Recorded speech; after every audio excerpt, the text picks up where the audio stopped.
وہ بڑی محبت کے ساتھ آپ کو سنانی ہے۔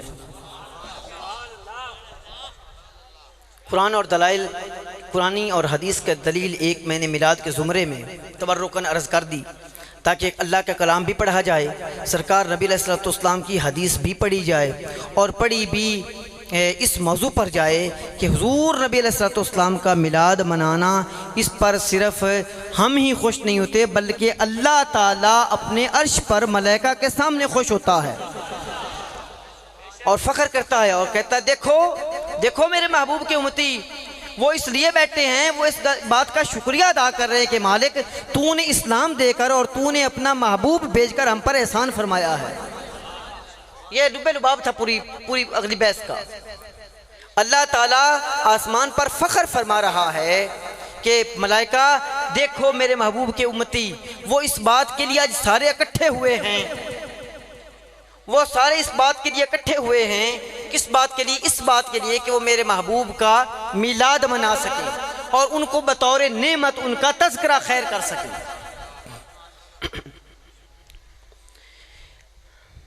1000 سال قبل بعثت جانتے ہیں؟ جب نبی علیہ السلام نے اعلان نبوت فرمایا، اس کو کہتے ہیں بعثت۔ آج سے 1000 سال پہلے اور 429 قبل از مسیح، عیسیٰ علیہ السلام سے 4 صدیاں پہلے، توجہ ہے نا جی؟ میری آواز کہاں تک پہنچ رہی بھائی؟ مجھے بتائیں تو صحیح، ذرا ہاتھ اٹھا کے۔ ماشاءاللہ ماشاءاللہ پہنچ رہی ہے۔ آپ دل جمی سے سنیں، آپ انشاءاللہ یہ لطف بھری داستان سنیں گے تو آپ کے دل جو ہیں وہ باغ و بہار بن جائیں گے۔ دل عشاق کی خبر لینا، کسی شاعر نے کہا تھا دل عشاق کی خبر لینا، پھول کھلتے ہیں ان مہینوں میں۔ 1000 سال پہلے حضور نبی علیہ السلام کی بعثت کے مولانا، اور 429 سال پہلے قبل از مسیح عیسیٰ علیہ السلام سے پہلے یثرب کا کوچہ و بازار ہے۔ یثرب کا کوچہ و بازار ہے اور وہاں 100 کا نہیں، ہزاروں کا نہیں، لاکھوں کا ایک جو ہے طوفان لوگوں کا وہ امڈا ہوا ہے اور وہ نہایت ادب کے ساتھ سر جھکائے چل رہا ہے، عقیدت سے سر جھکائے چل رہا ہے، اور لوگ یثرب کے در و دیوار سے دیوانہ وار لپٹ رہے ہیں اور دیواروں اور دروازوں کے ساتھ لگتے ہی ان کو بے تحاشا چومنے لگتے ہیں، اور کچھ افراد کی تو آنکھیں ہی اشک بار ہیں، ان کی آنکھوں سے آنسوؤں کا سیلاب رواں ہے، اور ایک شخص دیوانہ وار ان سب کے سامنے چل رہا ہے، آگے آگے سر جھکائے اور ہاتھ کو باندھے ہوئے چل رہا ہے، لگتا ہے کہ وہ اس پورے قافلہ عشق کا سالار ہے۔ یہ شخص کوئی معمولی شخص نہیں ہے، یہ شاہانہ لباس میں ملبوس ہے اور اپنے طور و اطوار سے اس قافلہ عشاق کا قائد نظر آتا ہے، لیکن آج شاہانہ جاہ و جلال اور طمطراق کے باوجود وہ عز و انکساری کا پیکر بنا ہوا ہے اور والہانہ جذبات کا مظہر دکھائی دیتا ہے۔ وہ عجیب و رفتگی اور شیفتگی کے عالم میں کچھ کہہ رہا ہے، کبھی اس کی آواز اونچی ہو جاتی ہے، کبھی رکت درد سے جھنجھلا جاتی ہے اور درد مند ہے، اور اس کی آواز میں سوز اور گداز موجود ہے، اور وہ نہایت احترام اور بے پناہ عقیدتوں کے ساتھ کچھ کہہ رہا ہے، اور اس کے ہر لفظ سے درد، سوز اور آرزو مندی کی بے پایاں خوشبو آ رہی ہے، اور وہ کہہ رہا ہے، کیا کہہ رہا ہے؟ سنیے اس عاشق کی بات۔ وہ کہہ رہا ہے، یثرب کی گلیوں گواہ رہنا۔ یثرب مدینہ طیبہ کا پرانا نام ہے۔ میں وضاحت کرتا چلوں، میں یثرب اس لیے کہہ رہا ہوں کہ میں آج سے 2500 سال پیچھے کی بات کر رہا ہوں۔ 429 میں یہ 14 ملائے نا 4 تو یہ 30 ہو گیا، ہاں جی، تو میں اتنے پہلے کی بات کر رہا ہوں، اس لیے میں یثرب بار بار کہہ رہا ہوں، کچھ لوگوں کے دلوں میں یہ نہ ہو کہ میں بار بار یثرب کیوں کہہ رہا ہوں۔ وہ کہہ رہا ہے، یثرب کی گلیوں گواہ رہنا کہ طبیٰ الحمیری تمہارے آقا صلی اللہ علیہ وآلہ وسلم کا سچا اور پکا غلام ہے، اور کہتا ہے یثرب کے بازاروں اور اس کے مکانات کی پاکیزہ دیواروں شاہد رہنا اور یاد رکھنا کہ میں تمہارے مولا صلی اللہ علیہ وآلہ وسلم کا نہایت ادنا عقیدت مند اور نام لیوا ہوں۔ اور کبھی کہتا ہے، اے مقدس اور محترم دروازوں، محتشم اور مکرم دیواروں، میں تمہیں بوسے دیتا ہوں اور تمہاری گلیوں کی خاک کو چوم رہا ہوں، اور بلکہ اس خاک پاک کو چوم رہا ہوں اور اپنی آنکھوں کا سرما بنانے کی سعادت حاصل کر رہا ہوں۔ وہ اس لیے اے یثرب، پھر وہ بات دیتا ہے یثرب، یہ آسمان اس لیے صرف سربلند اور سرفراز ہے کہ اس نے تیرے مقدس شہر کی چھت کو بوسہ دیا ہے، اور یہ خاک اس لیے ارجمند ہے کہ یہ خیمے تیرے اور میرے آقا کی بارگاہ بننے والی ہے۔ ہاں یہ وہ مقدس مقام ہے جہاں آفتاب سعادت طلوع ہوگا اور جس کی آمد سے دنیا بھر کی ظلمتیں چھٹ جائیں گی، ہر طرف نور ہی نور ہوگا اور ساری کائنات ارضی سعادتوں اور برکتوں سے معمور ہو جائے گی۔ اے ارض مقدس، یہاں بدر منیر طلوع ہوگا جس کی چاندنی سے ساری فضا پر نور ہو جائے گی اور دلوں کے اندھیرے کافور ہو جائیں گے۔ یہ شخص وارفتگی اور دل بستگی کے ساتھ یثرب کی تمام گلیوں بازاروں کا چکر لگا رہا ہے، گشت کر رہا ہے اور تعظیمیں بجا لا رہا ہے۔ وہ گویا یوں چل رہا ہے جیسے کوئی کسی مقدس چیز کا طواف کرتا ہو کوئی بندہ، جس طرح آج لوگ حاجی کعبے کا طواف کرتے ہیں، اس طرح وہ ان کا طواف کر رہا ہے، اور عربی کے دل آویز شعر پڑھتا جاتا ہے، اور معلوم ہوتا ہے کہ اس کو کسی نامعلوم اور دیکھے محبوب کی یاد نے تڑپا دیا ہے۔ اللہ اکبر، تڑپا دیا ہے۔ کیا رہا ہے؟ وہ شعر پڑھ رہے حدثت ان رسول الملیکی یخرج حقا بارض الحرامی۔ میں ساتھ ساتھ ترجمہ بھی کرتا جاؤں گا اور پھر شعر بھی، آپ کو یہ عربی کے شعر ہیں، اس کو عربی زبان تھی اس کی۔ حدثت ان رسول الملیکی، مجھے بیان کیا گیا ہے کہ ایک مالک رسول، دنیا کے مالک رسول آنے والے ہیں، یخرج حقا بارض الحرمی، جو حرم پاک کی زمین سے یہاں پہ آئیں گے، لہو امتن سمیت فی الزبور، اور ان کی امت کا نام زبور میں امتہ فی خیر الاممی، ان کی امت کا نام خیر الامت رکھا گیا ہے۔ یسمى احمد یا لیت انی امرو بعد مبعثہ بعامی، اور ان کا نام نامی اسم گرامی زبور میں احمد ہے، امرو بعد بمبعثہ بعامی، اللہ کرے کاش کہ مجھے 1 سال ان کی بعثت کے بعد ان کے ساتھ جینے کا مل جائے۔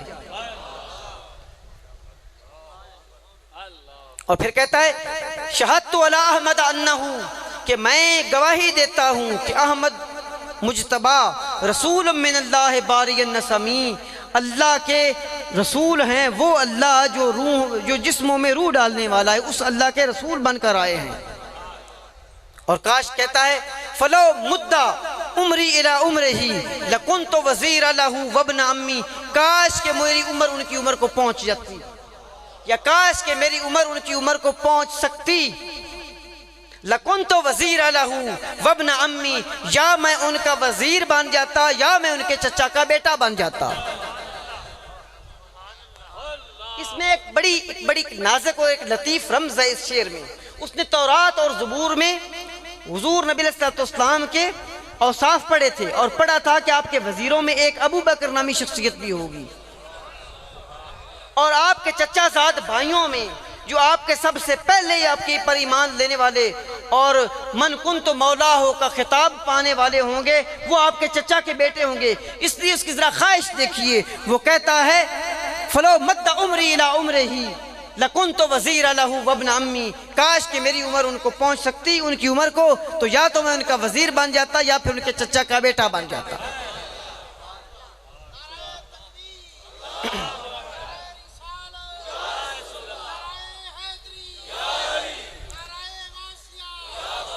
اور کہتا ہے وجاہدت بالسیف اعداہ، میں اپنی تلوار کے ساتھ ان کے دشمنوں کے ساتھ جنگ کرتا، جہاد کرتا۔ وجاہدت بالسیف اعداہ وفرجت عن صدرہ کل غمی، میں ان کے سینہ اقدس سے ہر قسم کے غم کو دھو ڈالتا۔ وفرجت عن صدرہ کل غمی وجاہدت بالسیف اعداہ، میں ان کے دشمنوں کے ساتھ تلوار سے جنگ کرتا۔ وجاہدت بالسیف اعداہ وفرجت عن صدرہ کل غمی، اور میں ان کے سینہ اقدس سے ہر قسم کا غم زائل کر دیتا۔ اللہ اکبر۔ یہ تاریخ کی ورقیدانی سے پتہ چلتا ہے کہ یہ جو شہنشاہ ہے، یہ جو یثرب کے کوچہ اور بازار میں چل رہا ہے یہ کوئی عام شخص نہیں ہے، اس کا نام طبہ بن وردہ ہے اور تاریخ میں ملک طبہ کے نام سے مشہور ہے۔ یہ یمن کا شہنشاہ ہے اور کئی بادشاہوں سے برتر اور افضل ہے۔ پورے 4 دھانگے عالم میں اس کی دھاک بیٹھی ہوئی ہے، لیکن وہ آج یثرب کے کوچہ و بازار میں اپنے اندیکھے محبوب کی یاد میں دل فغار ہے۔ وہ پریشان حال پھر رہا ہے اور اس کی فوج کے تمام سپاہی، وزراء اور درباری اور امراء، وہ بھی عجز و انکساری کی تصویر بنے ہوئے ہیں۔ جی اب دوسرا ایک منظر ہے، یہ ایک منظر تھا کب کا بلا پہلے کا؟ جی یہاں 1000 حضور نبی علیہ السلام سے پہلے کا یہ منظر تھا۔ اب ایک اور منظر ہے، 1000 سال بعد ایک منظر ہے، وہ منظر بھی دیکھیے۔ وہ منظر یہ ہے 1000 سال بعد اب اسی شہر کا نام مدینہ طیبہ ہے، جسے پہلے یثرب کہتے تھے۔ اپنے ہمراہیوں کے ساتھ ایک نورانی شتر سوار شخصیت داخل ہو رہی ہے اور لوگ جو خروش میں والہانہ محبت میں استقبال کے لیے تیاریاں کر رہے ہیں۔ ہر شخص آگے بڑھ کر ناکہ کی مہار پکڑنے کے لیے تیار ہے۔ وہ کہتا ہے کہ کاش اس مہار کی سعادت مجھے حاصل ہو جائے، اور ہر فرد عالم وارفتگی میں ان کے سامنے بچھا سا جاتا ہے۔ معصوم بچیاں خوشی کے ترانے گا رہی ہیں اور ان کے ہاتھوں میں دف ہیں، وہ پڑھ رہی ہیں اشرق البدر علینا، اور کچھ روایتوں میں ہے کہ بچیاں پڑھ رہی تھی طلع البدر علینا۔ بہرحال جو بھی ہو معنی ایک ہی ہے، طلع سے طلوع ہوا، اشرق کا مطلب ہوتا ہے چمکا۔ اشرق البدر علینا من ثنیۃ الوداع، ثنیۃ الوداع کے پہاڑ سے ہماری طرف ایک بدر منیر، ایک 14ویں کا چاند آ رہا ہے۔ واجب الشکر علینا، ہم پر شکر واجب ہو گیا ہے۔ ما دعا للہ داعی، اور جو بھی بلانے والا ہے، جو اللہ کی طرف بلانے والا ہے، جو بھی بلانے والا ہے۔ اللہ اکبر۔ اب مدینہ طیبہ میں مہمان نوازی کی طرف ہر آدمی کو ہے، ہر آدمی کی کوشش ہے کہ حضور کے قریب اس نورانی شخصیت کے پاس میں جا سکوں، اس ڈاچی اس ناکہ کی مہار کو میں پکڑ سکوں، اور ہر آدمی کی یہ خواہش ہے کہ یہ مہمان عزیز میرے گھر میں آ کے جلوہ افروز ہو جائیں۔ پورا شہر بکبکائے نور بنا ہوا ہے۔ لوگوں نے بڑھ چڑھ کر یہ کوشش کی ہے کہ اونٹی کی مہار پکڑ لیں۔ جب ایک شخصیت اگر مہار پکڑ لیتی ہے، کچھ اور دیکھا دیکھی پکڑ لیتے ہیں، تو اچانک ان کے لب کشا ہوتے ہیں اور نگہو تو نور کی بارش ہونے لگتی ہے، اور وہ شخصیت فرماتی ہے دعوہا فإنہا معمورۃ، اس اونٹنی کو چھوڑ دو، یہ اللہ کی طرف سے پابند ہے۔ یہ لفظ سنتے ہی تمام لوگ جنہوں نے مہار پکڑی ہوئی تھی وہ چھوڑ دیتے ہیں۔ اونٹنی آگے جا کر تھوڑے قدم بیٹھ جاتی ہے، بیٹھ کر پھر اٹھ کھڑی ہوتی ہے، پھر آگے چل دیتی ہے، پھر بیٹھتی ہے، پھر اٹھ کر آگے 1-2 قدم چل پڑتی ہے۔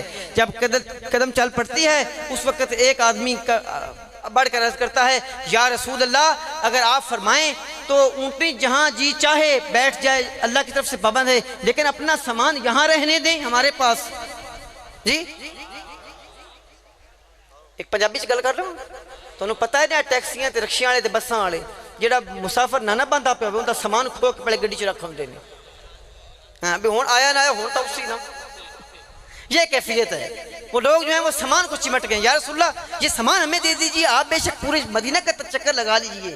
پتہ تھا کہ جہاں سامان ہو گیا سرکار وہیں آئیں گے، لیکن سرکار نے فرمایا المرء مع رحلہ، آدمی ہمیشہ اپنے سامان کے ساتھ رہتا ہے، میرے سامان کو مت چھیڑو، میں اپنی مرضی سے جاؤں گا جہاں بھی جاؤں گا۔ یہ اونٹنی چلتی چلتی جب بیٹھتی ہے تو کیا دیکھتے ہیں کہ ابو ایوب انصاری کا گھر ہے۔ اللہ